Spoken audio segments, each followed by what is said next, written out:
پاکستان کا مطلب کیا، لا الہ الا۔ السلام علیکم ناظرین اکرام، امن، عافیت اور دین و دنیا میں ترقی اور کامیابی کی بہت سی دعاؤں کے ساتھ میں ہوں آپ کا میزبان یوسف سراج۔ پروگرام ہے پیغام پاکستان اور ہمارے ساتھ تشریف فرما ہے جناب ڈاکٹر محمد حماد لکھوی حافظہ اللہ تعالی، مفسر قرآن ہیں، معلم ہیں، ڈین ہیں یونیورسٹی میں اور اس پروگرام کا حصہ ہیں۔ ڈاکٹر صاحب بہت شکریہ آپ کا ایک بار پھر پروگرام میں شمولیت کا۔ آج ڈاکٹر صاحب بڑا اہم ٹاپک ہے جس سے ہم آغاز کرنا چاہتے ہیں، وہ ہے کہ اسرائیل اور فلسطین میں جو ایک سیز فائر ہوا ہے، جنگ بندی ہوئی ہے۔ تین پہلو ڈاکٹر صاحب آج اس کے ہم ذکر کریں گے۔ ایک تو یہ کہ ایک ایسے حالات میں جب کمر توڑ دی گئی تھی قدسیوں کی بظاہر، اور ارد گرد کے علاقے بھی ان کی کمک سے دور کر لیے گئے تھے، اور اس طرح کی کیفیت تھی کہ اب ان کا تذکرہ بھی اس طرح لائم لائٹ میں نہیں رہا تھا۔ اچانک ایسا کیا مسئلہ آیا کہ ٹرمپ نے کہا کہ میرے انوگریشن سے پہلے یہ سیز فائر ہونا چاہیے؟ دوسرا ڈاکٹر صاحب، اب تک کے جو 15 ماہ کا یہ سلسلہ چلا ہے، اس میں کس نے کیا کھویا ہے، کیا پایا ہے؟ اور تیسرا پہلو ڈاکٹر صاحب کہ کیا یہ سیز فائر جاری رہ سکے گا، کتنی دیر جاری رہ سکے گا؟ تو سب سے پہلے تو یہ فرمائیے کہ یہ اچانک جو معاملہ ہوا ہے وہ آپ کا کیا خیال ہے کہ کیوں اس کو اس قدر اچانک کرنا پڑا، جبکہ بظاہر لگتا تھا کہ اب کون اس پر توجہ دے گا، دنیا تو اور ہی طرف لگی ہوئی تھی، شام میں بھی حالات بدل گئے تھے، لبنان میں بدل گئے تھے اور کمک کے راستے بند کر دیے گئے تھے۔ ایسی کیا اللہ کی مدد آئی اچانک کہ پھر یہ سلسلہ ایک ہوا؟ بسم اللہ الرحمن الرحیم۔ دیکھیں، اللہ کے فیصلے ایک اپنی جگہ پہ ساتھ ساتھ چلتے ہیں، لوگوں کے فیصلے اپنے ہوتے ہیں۔ واہ سبحان اللہ۔ اور یہ جو فیصلہ ہوا ہے اللہ تعالیٰ نے ٹرمپ سے کروایا، اور یہ میں یہ سمجھتا ہوں کہ اپنے طرف سے تو اس نے ایک گڈ ول جیسچر کے طور پر کہ دنیا میں امن، میرے جو حلف اٹھانے سے پہلے یہ امن قائم ہو جائے گا، تو یہ گویا ایک بہت پوری دنیا پر ایک گڈ ول جیسچر جائے گا، اور خاص طور پر مسلمانوں کے اوپر۔ تو یہ اپنے طور پہ تو اس نے یہ سوچا، لیکن بہرحال اللہ تعالیٰ کس سے کیا، کب کون سا کیا کام لیتا ہے، یہ اللہ کی بھی وما کر اللہ واللہ خیر الماکرین۔ ایک دنیا والوں کی منصوبہ بندی چل رہی ہوتی ہے، ان کے ساتھ ساتھ ایک اللہ کی منصوبہ بندی چل رہی ہوتی ہے۔ تو اس میں یہ سمجھتا ہوں کہ بظاہر تو اس نے اپنے ایک گڈ ول جیسچر کے طور پر کہ پوری دنیا کے اوپر یہ پیغام جائے امن کا، کہ ہم نے، حالانکہ چند دن پہلے اس کا یہ بیان تھا کہ اگر اسرائیلی یرغمالیوں کو رہا نہ کیا گیا تو میں مشرق وسطیٰ کو جہنم بنا دوں گا۔ تو اب بالکل ہی اس کے الٹ یہ اس نے جو ایکشن لیا ہے، تو اس سے میں سمجھتا ہوں کہ بہت فائدہ ہوا ہے، مسلمانوں کا بھی فائدہ ہوا ہے، طرفین کا فائدہ ہوا ہے، اور یہ اچھا ہوا ہے۔ لیکن یہ بنیادی طور پر ٹرمپ نے اپنے ایک حلف کے سے پہلے ایک امن و امان کی ایک پیغام دیا پوری دنیا کو۔ ڈاکٹر صاحب، ٹرمپ نے یعنی اس قدر دباؤ میں کروایا کہ وہ چیزیں اب جو رپورٹ ہوئی ہیں، یعنی اتنا زیادہ جلدی اس کو ممکن بنایا گیا کہ اسرائیل اس کے لیے تیار نہیں تھا۔ وہ اس کو، بلکہ آج ہی کی خبر ہے کہ آرمی چیف اس لیے مستعفی ہو گیا ہے کہ ہم اپنے مقاصد حاصل نہیں کر سکے، ہم مزاحمت کاروں کو توڑنا چاہتے تھے، نہیں توڑ سکے، میرا حق بنتا تھا کہ میں یرغمالی چھڑا سکتا، میں نہیں چھڑا پایا۔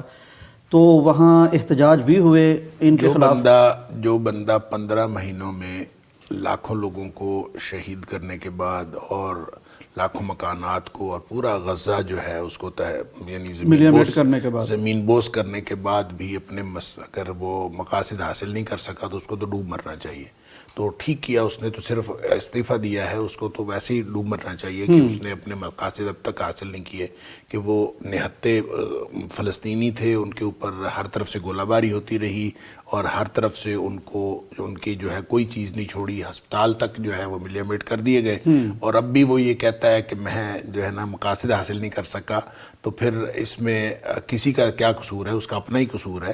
تو اس کو صرف میرا مشورہ یہ ہے کہ اس کو صرف استعفیٰ نہیں دینا چاہیے، بلکہ اس کو مر جانا چاہیے، ڈوب مرنا چاہیے محاورے کے مطابق۔ ہاں جی، محاورے کے مطابق۔ ڈاکٹر صاحب، اس کو یعنی میں عرض کر رہا تھا کہ دوحہ کے ایک ہی ہوٹل میں نیچے یہ حماس کے ثالث موجود تھے، اوپر اسرائیل کے ثالث موجود تھے، اور امریکی کہتے ہیں کہ ہم رپورٹس کو دوڑ دوڑ کے اوپر نیچے فائلیں لے جا رہے تھے، اور ابھی دستخط بھی نہیں ہوئے تھے کہ ڈائس لگایا جا رہا تھا قطری وزیر اعظم کے لیے، اس نے اناؤنس کرنا، یعنی ٹرمپ کی طرف سے اس طرح تھا۔ اور پھر جو مشرق وسطیٰ میں امریکہ کا نمائندہ تھا، اس نے ٹرمپ کا کوئی پیغام پہنچانا تھا نتن یاہو کو یا کال کروانی تھی، تو وہ ہفتے کے دن گیا، انہوں نے کہا کہ یہ ہفتہ ذرا وہ ہمارے ہاں مقدس ہے، چھٹی کا دن ہے، تو آپ تھوڑا سا انتظار کر لیں، سورج غروب ہو جائے تاکہ ہفتہ نہ رہے۔ انہوں نے کہا کوئی ہفتہ غروب نہیں ہونا، یہ ایمرجنسی ہے۔ تو وہاں جا کے بات بھی کروائی گئی، اور نہ جانے ٹرمپ جس طرح کی بات کرتا ہے ویسی کو کی ہوگی، تو چہرے ان کے بجھے ہوئے اور برا ان کا حال۔ ایون ڈاکٹر صاحب ایک بندہ سپریم کورٹ چلا گیا، اس نے کہا کہ یہ جو ایگریمنٹ ہو رہا ہے یہ تو ہماری شکست ہے، ذلت ہے ہماری، اس کو روکا جائے۔ سپریم کورٹ اسرائیل کے اس نے کیس ہی نہیں لیا۔ یعنی ایسا دباؤ، جیسے آپ نے فرمایا نا کہ اللہ تعالیٰ پھر کام لیتا، ایسا ان پہ دباؤ ڈالا گیا اور مت ان کی ماری گئی، لیکن کام بہرحال ہو گیا۔ کام ہوا ہے، لیکن یہ جنگ بندی دیکھیں بظاہر بہت اچھا کام ہے اللہ کے فضل سے، لیکن اس میں جو منفی پہلو اس کا یہ ہے کہ صرف 6 ہفتے کے لیے، اور 6 ہفتے کے بعد اگر دوبارہ جنگ شروع ہو جاتی ہے، اور جیسا کہ اسرائیلیوں کے عزائم ہیں کہ وہ یہ کہہ رہے ہیں کہ ہمارے مقاصد پورے نہیں ہوئے، ہمارا کچھ نہیں ہوا، اور 6 ہفتے کے بعد وہ دوبارہ بمباری شروع کر دیتے۔ بلکہ آج کی خبریں میں دیکھ رہا تھا کہ اب بھی جنگ بندی کے باوجود کہیں نہ کہیں جو ہے وہ بمباری ہو رہی ہے، یعنی بالکل 100% جو ہے وہ جنگ بندی نہیں ہوئی، اور اس میں اسرائیلی جو ہے وہ کہیں نہ کہیں جنگ بندی کی خلاف ورزی کر رہے ہیں۔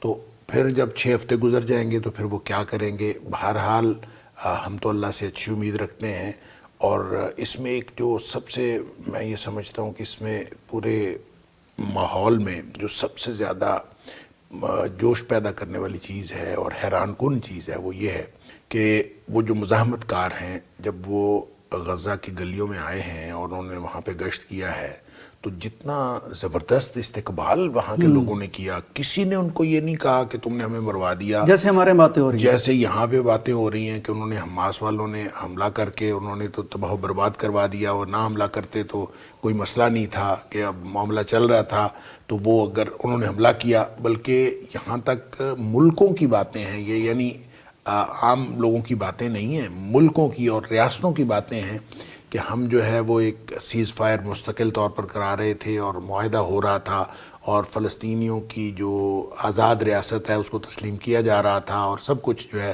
وہ تقریباً بہت قریب پہنچ چکا تھا، اور حماس کے حملے نے سارا کچھ جو ہے وہ اس کا ستیہ ناش پھیر دیا اور کوئی چیز باقی نہیں بچی۔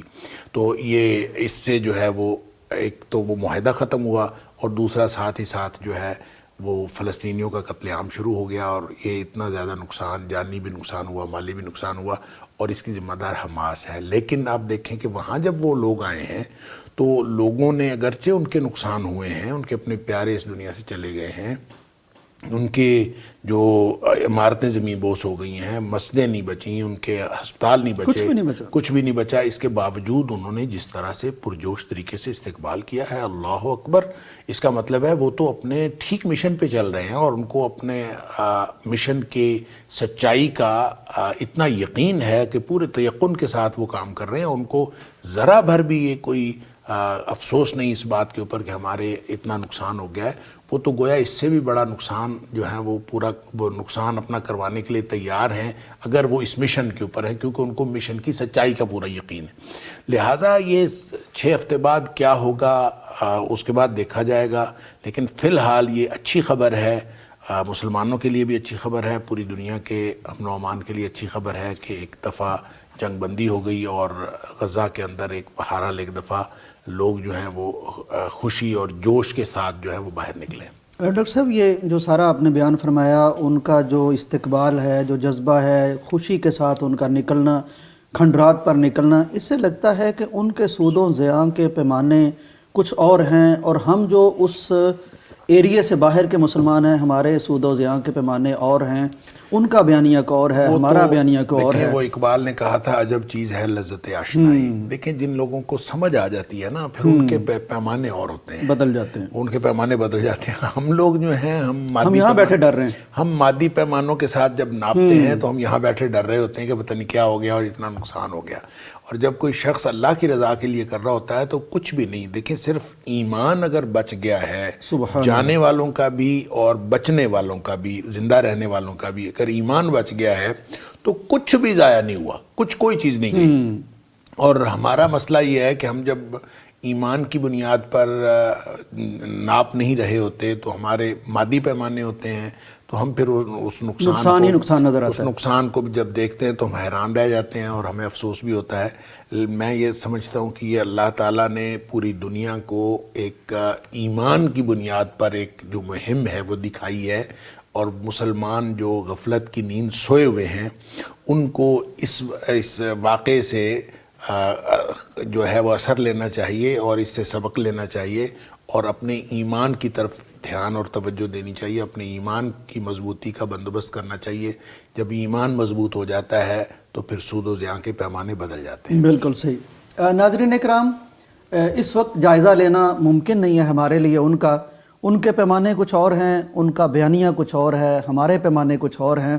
مجھے تو حیرت اس وقت ہوئی جب یہ معاہدہ اپنے اختتام کو پہنچ رہا تھا تو میں نے اسرائیل کے وزیر اعظم کا ایک بیان سنا.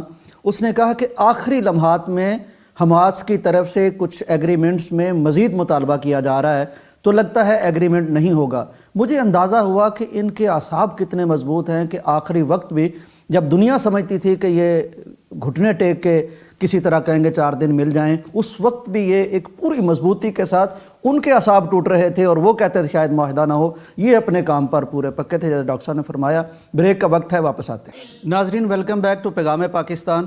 ڈاکٹر صاحب, شادی ایک بہت بنیادی مسئلہ بھی ہے انسانوں کا اور بڑا پسندیدہ اور دلچسپ موضوع بھی ہے.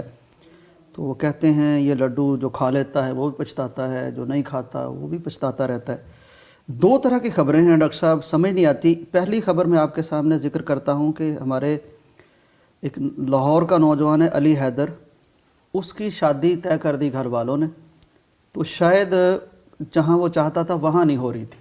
اب یہ لڑکا ہے لیکن اس کی مرضی کے خلاف شادی ہو رہی ہے, تو اس کو اور کوئی چارہ نہیں سوجا. اس نے یہ کیا کہ کہیں سے پسٹل حاصل کیا, خود کو فائر مار لیا اور مشہور کر دیا, 15 پہ کال بھی چلا دی کہ ڈاکوؤں کے ساتھ میرا مقابلہ ہوا اور مجھے گولی لگ گئی. پیچھے مقصد یہ تھا کہ میں جہاں شادی کرنا چاہتے ہیں گھر والے وہاں نہیں کرنا چاہتا. میں ڈاکٹر صاحب حیران ہوں کہ آج کے اس معاشرے میں لاہور جیسے شہر میں اتنی زبردستی بھی کی جا رہی ہے کہ بیٹا ہے بیٹی بھی نہیں ہے تو اس کی مرضی کے خلاف شادی کر رہے ہیں, اور یہ بیچارہ اس حالات سے یا اس نتیجے سے بچنے کے لیے خود کو گولی مارتا ہے.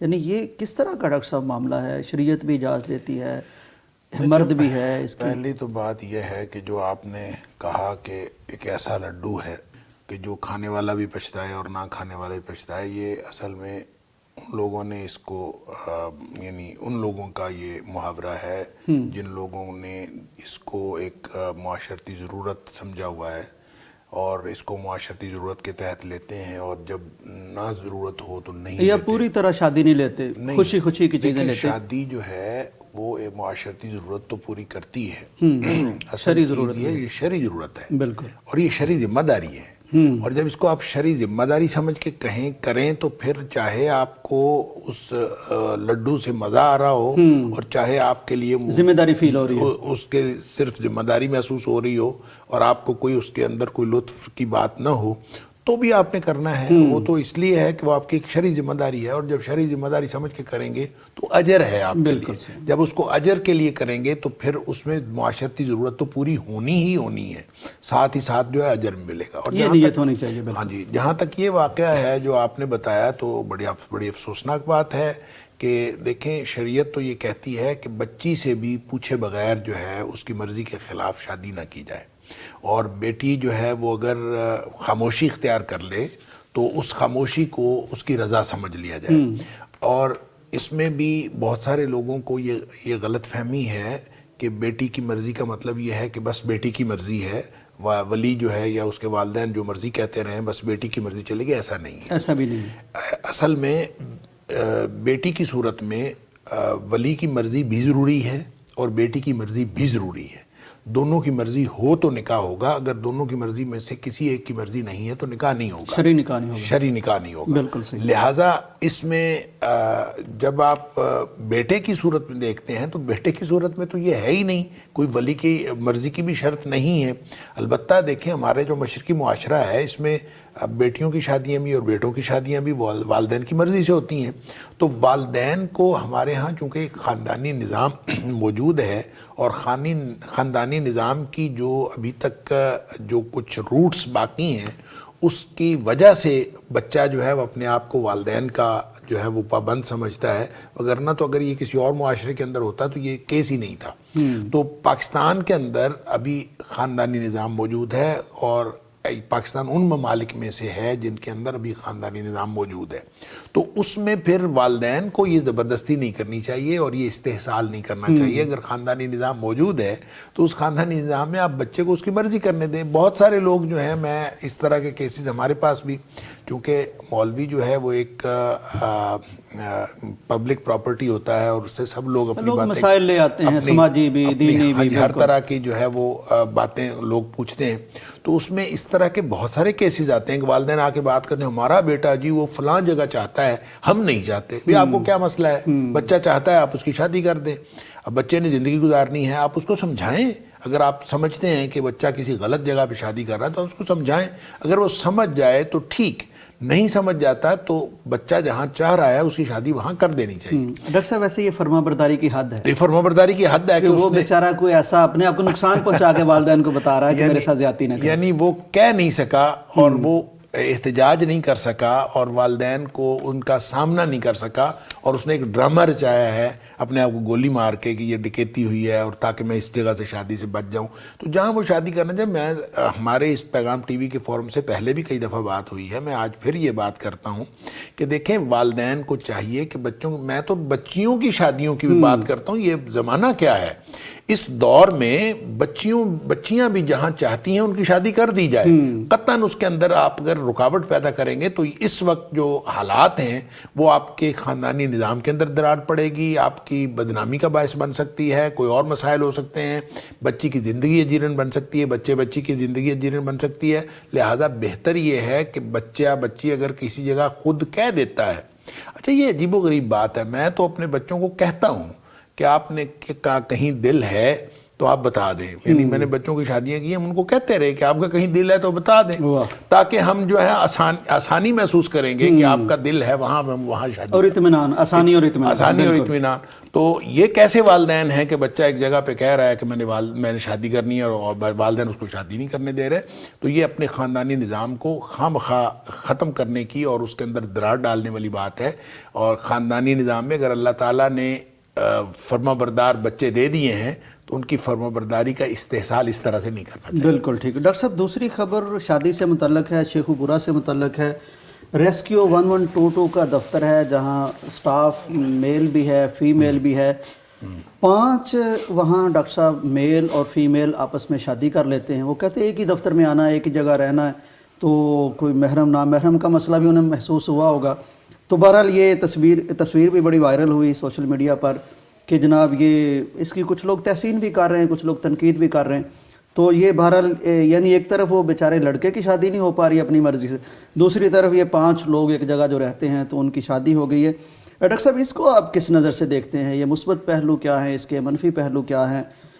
یعنی ایک جگہ رہتے ہوئے اگر شادیاں کرتے ہیں. مجھے نہیں سمجھ آئی کہ جن لوگوں نے تنقید کی ہے انہوں نے کس بنیاد پر تنقید کی ہے. دیکھیں ایک جگہ پہ جب آپ غیر محرم لوگوں کے ساتھ بیٹھتے اٹھتے ہیں، آپ جاب کر رہے ہیں تو جاب میں آپ ایک ہی جگہ پہ جاتے ہیں، آپ غیر محرم کے ساتھ بیٹھتے ہیں، بہت وقت گزرتا ہے اور اس سے بھی زیادہ 8 گھنٹے گزرتے ہیں اور بہت ساری ایسی باتیں اور بہت سارے ایسا مطلب دیکھیں اس میں کون سی سچویشن آتی ہے. بعض اوقات آدمی جو ہے اکیلا ہو سکتا ہے، خاتون اکیلی، گاڑی میں اکیلے جا رہے ہیں، گاڑی میں اکیلے، وہ کوئی بھی مسئلہ ہو سکتا ہے. ان سب میں اگر انہوں نے یہ فیصلہ کر لیا کہ ہم چونکہ اکٹھے بیٹھتے ہیں تو ہم آپس میں شادی کر لیں تاکہ ہمارا جو غیر محرم رشتہ ہے یہ محرم بن جائے، ہم ایک دوسرے کے محرم بن جائیں، تو انہوں نے اگر یہ فیصلہ کر لیا تو بہت اچھا کیا ہے. اب مطلب اس سے تو اچھی اور کوئی بات ہو نہیں سکتی. دیکھیں میں ایک پروفیسر صاحب کو جانتا ہوں، وہ تو اب اس دنیا میں نہیں ہیں. ان کو میں جانتا ہوں کہ وہ ایک فیمیل پروفیسر کے ساتھ بیٹھ کے کسی پروجیکٹ کے پہ کام کرتے تھے. تو انہوں نے پھر جب وہ اکٹھے بیٹھتے تھے تو انہوں نے پھر نکاح کر لیا، حالانکہ ان کی عمریں اس وقت کوئی 58 اور 59 ایئرز تھیں، یا اس کے قریب تھیں، یا شاید 60 سال کے قریب. تو انہوں نے آپس میں نکاح کر لیا، صرف اس خیال سے نکاح کر لیا کہ ہم چونکہ اکٹھے بیٹھتے ہیں، ہم نے ہمارا پروجیکٹ ہے، اور اکٹھا پروجیکٹ تھا. انہوں نے ریسرچ پروجیکٹ لیا ہوا تھا، اکٹھے بیٹھتے تھے اور کام کرتے تھے، تو انہوں نے آپس میں نکاح کر لیا. بہت اچھی بات ہے، یعنی اللہ کا خوف ہے ڈاکٹر صاحب. بالکل ہی اللہ کا خوف ہے. اور یہ اگر انہوں نے یہ کام کیا ہے تو اس کو تو اپریشیٹ کیا جانا چاہیے، اور پوری دنیا میں اس کو قدر کی نگاہ سے دیکھتے ہوئے وائرل کرنا چاہیے کہ لوگ جو ہیں وہ اس طرف آئیں. دیکھیں جو ایکسٹرا میرٹل جس کو کہتے ہیں نا، جو یعنی غیر ازدواجی تعلقات جو لوگ رکھتے ہیں، وہ تو معاشرہ کبھی کوئی دھیان نہیں دیتا، کوئی توجہ نہیں دیتا کہ جناب جو مرضی جیسے ان کا پرسنل معاملہ، ہاں جی، جیسے مرضی کرتا رہے. تو جو یہ والا کام ہے، جس کو شریعت اجازت دیتی ہے، بلکہ شریعت اس کا حکم دیتی ہے. اور جب خاص طور پہ آپ نے اس وجہ سے دیکھیں، ان کی نیتیں تو ان کو پتہ ہے، لیکن اگر انہوں نے اس نیت سے کیا ہے کہ ہم آپس میں اکٹھے بیٹھتے ہیں تو ہمارا رشتہ جو ہے وہ حلال رشتہ ہو جائے، اور پھر ہم جب بیٹھیں گے تو پھر ہمارا وہ بیٹھنا، دیکھیں ہم اندازہ کریں ان کا بیٹھنا اجر ہو جائے گا. اس سے پہلے بیٹھتے تھے تو اس میں گناہ کی بہت ساری باتیں ہو سکتی تھیں، اور گناہ کا اندیشہ ہر وقت رہتا تھا. اور اب اس وقت ان کا اکٹھے بیٹھنا جو ہے وہ ثواب ہو جائے گا.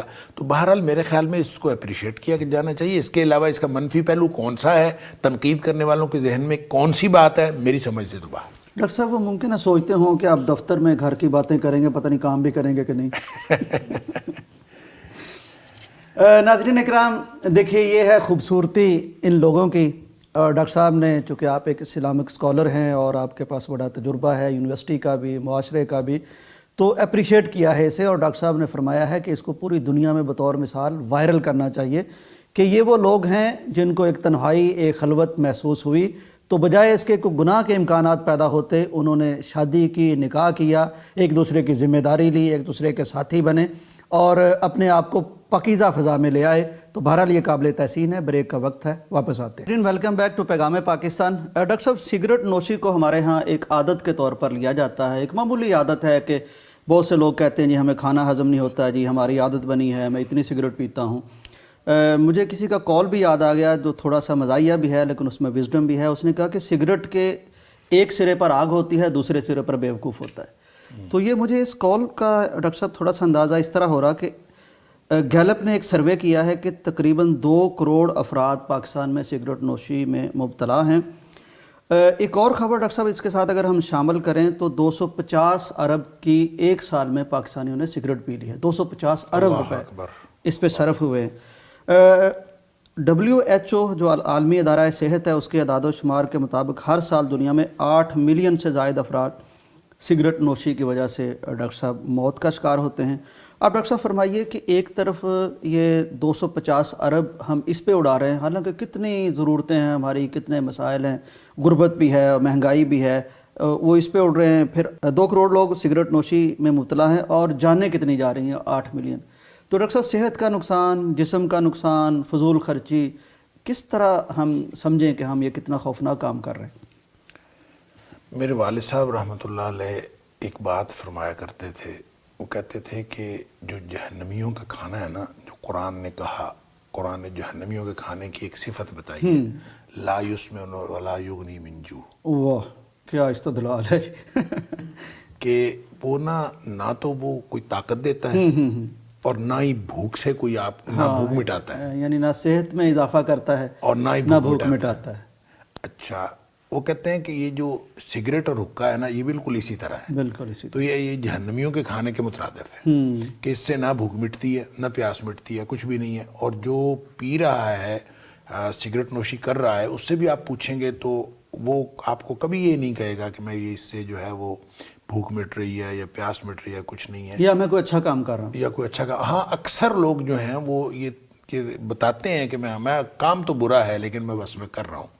تو ان کو بھی پتہ ہوتا ہے کہ یہ، اور بہت سارے ڈاکٹرز جو میڈیکل ڈاکٹرز جو ہوتے ہیں وہ بھی سگریٹ نوشی کرتے ہیں. ان کو معلوم ہوتا ہے کہ، اور سب لوگوں کو معلوم ہے، اب سگریٹ کی ڈبی کے اوپر لکھا ہوتا ہے کہ یہ خوفناک تصویر بنی ہوئی ہے. خوفناک تصویر بنی ہے اور لکھا ہوتا ہے کہ یہ مضر صحت ہے، لیکن پھر بھی سب لوگ جو ہیں اس مضر صحت کام کو کیے جا رہے ہیں. اور اس سے زیادہ فضول کام مطلب شاید ہی کوئی ہوگا جس سے پیسے بھی آپ نے خرچ کرنے ہیں، اور پیسے خرچ کرنے کے ساتھ آپ اپنے صحت کا نقصان بھی کرنا ہے اور اپنے آپ کو اتنے خطرے میں بھی ڈالنا ہے.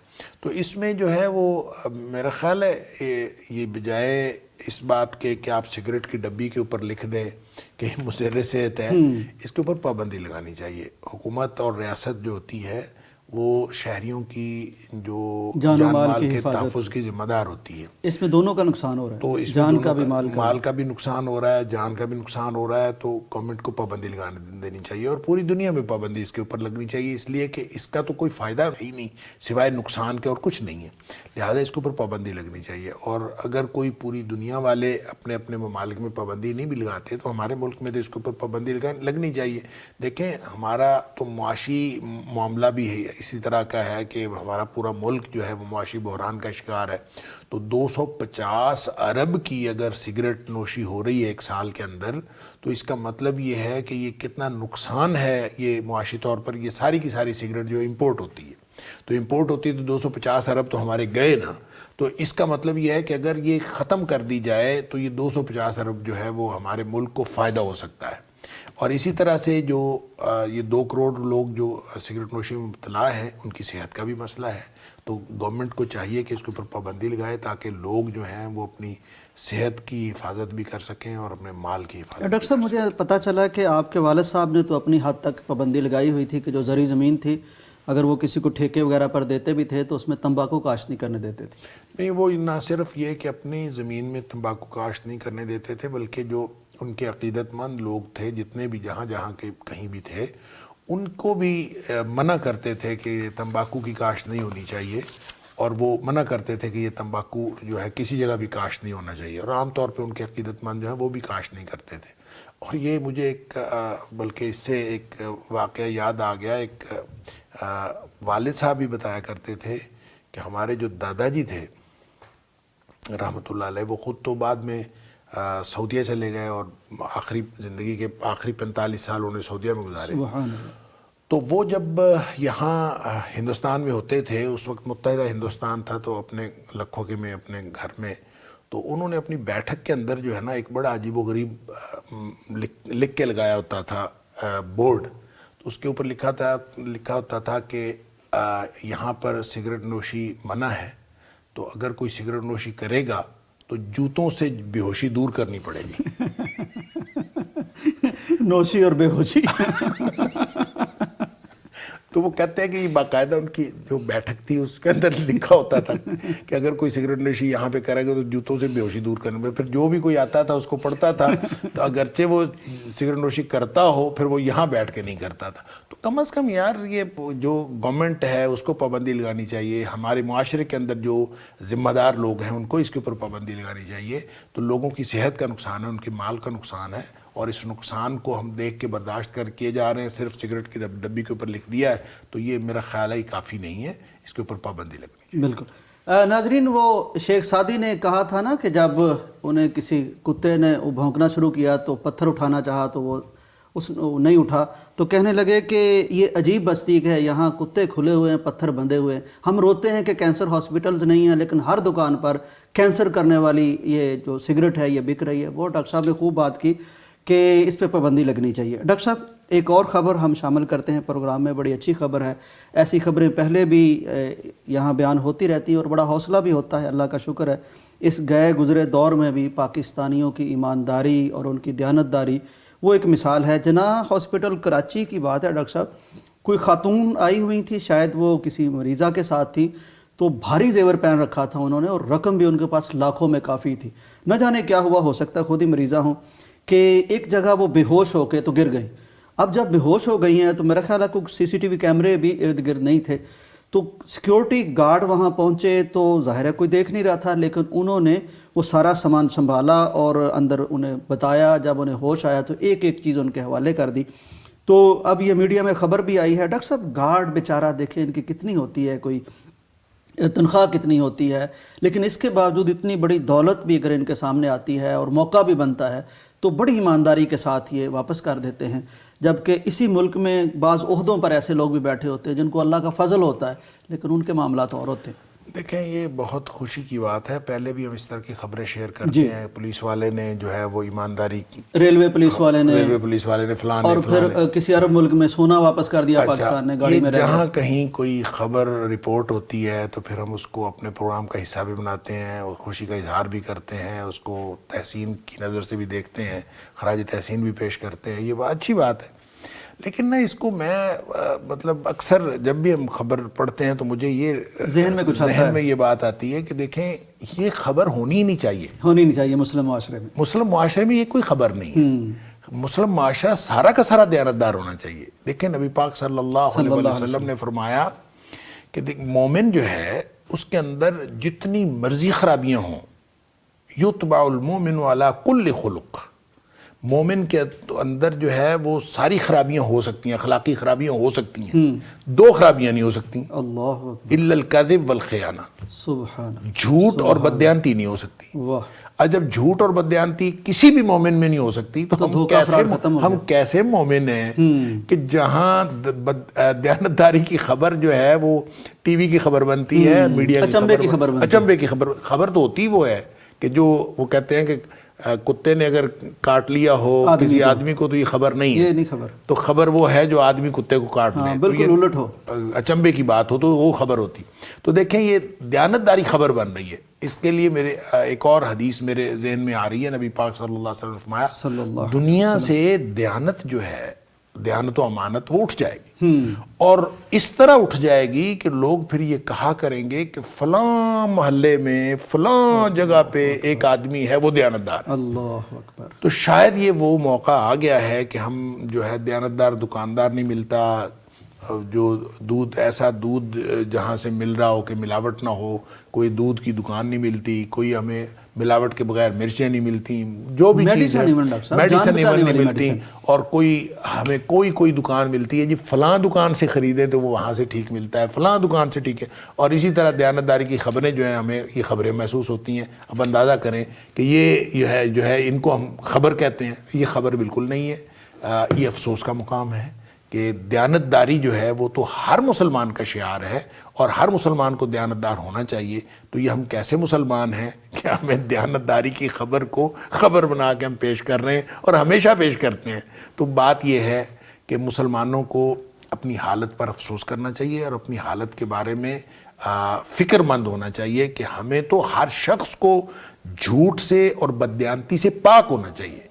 اور اگر ہم اس طرح جھوٹ اور بددیانتی سے پاک ہوں گے تو پھر ہی ہم مسلم کہلا سکتے ہیں. اور اگر ہم اس طرح نہیں ہیں، دیکھیں خبر کا مطلب یہ ہے کہ عام معاشرہ تو سارا کا سارا بددیانت ہے، اور ہم شاید بددیانت معاشرے کے اندر رہ رہے ہیں جہاں دیانتداری ایک خبر کی صورت میں ہمارے سامنے آتی ہے. بالکل صحیح. ناظرین اکرام، دو باتیں یہاں میں عرض کرنا چاہتا ہوں. ایک تو یہ کہ آج یہ اتنی یعنی گہری خوبی تھی، اتنا راسخ معاملہ تھا ایک مسلمان میں کہ ڈاکٹر صاحب نے فرمایا، اللہ کے نبی نے فرمایا کہ اور ہر چیز کا امکان ہو سکتا ہے، کوئی خدشات ہو سکتے ہیں مسلمان سے، لیکن یہ دو چیزیں جھوٹ اور خیانت تو ممکن ہی نہیں تھا. اچھا ایک یہ بات. دوسرا اب ذرا ان معاشروں کو آپ دیکھ لیجئے جن کو ہم غیر اسلامی معاشرے کہتے ہیں، وہاں کی چیزیں دیکھ لیں. وہاں یہ خبر نہیں ہوتی، وہاں معاشرہ ہوتا ہی ایسا. یہ ممکن ہی نہیں ہے کہ کوئی ملاوٹ والی چیز مل جائے، کوئی فراڈ ہو جائے، کبھی کو ہو جائے تو وہاں خبر ہوتی ہے. اس پہ ہمیں غور کرنا چاہیے. آخر نسبت ہے پیارے نبی سے تو ان کی باتیں بھی ہماری زندگی سے چھلکنی چاہیے، جھلکنی چاہیے. بریک کا وقت ہے، واپس آتے ہیں. پاکستان کا مطلب کیا؟ لا الہ الا اللہ. پاکستان کا مطلب کیا؟ لا الہ.